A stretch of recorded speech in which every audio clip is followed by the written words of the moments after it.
என் முடிவெட்டுதலில் இருந்து நான் அணிகிற செருப்பு வரைக்கும், என் உடம்பில் இருக்கிற ஒவ்வொரு இடத்தையும் நான் அழகுபடுத்துவதில் இருந்து, நான் அணிகிற ஆடைகளில் இருந்து எல்லாமே என் வாழ்க்கையில் அந்நியர்களை பின்பற்றிய ஒரு கலாச்சாரத்தின் ஒட்டுமொத்த வடிவமாக நான் மாறி போயிருக்கிறேன்.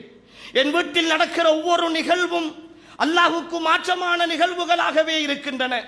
என் திருமணம் பள்ளிவாசலில் நடக்கிற அக்து என்று சொல்லுகிற அந்த திருமண ஒப்பந்தத்தை தவிர மற்ற எல்லாமே இஸ்லாத்தை விட்டும் தூரமான திருமணங்கள் தான். என் கொடுக்கல் வாங்கல் ஒரு சில விஷயங்களில் நான் இஸ்லாத்தை பேணுகிறேன். ஆனால் என்னுடைய கொடுக்கல் வாங்கல்களின் ஒட்டுமொத்த வடிவத்தை எடுத்து பார்த்தால் அந்நிய கலாச்சாரங்களின் ஒட்டுமொத்த வடிவமாக நான் இருக்கிறேன். என் வீட்டில் இருக்கிற மனைவி, நான் வளர்க்கிற பிள்ளைகள், என்னுடைய உறவுகள் எல்லோருடைய வாழ்க்கையும் அப்படி கொஞ்சம் கொஞ்சம் தடுமாறி போய் கொண்டிருக்கிற இந்த சூழலில் தான்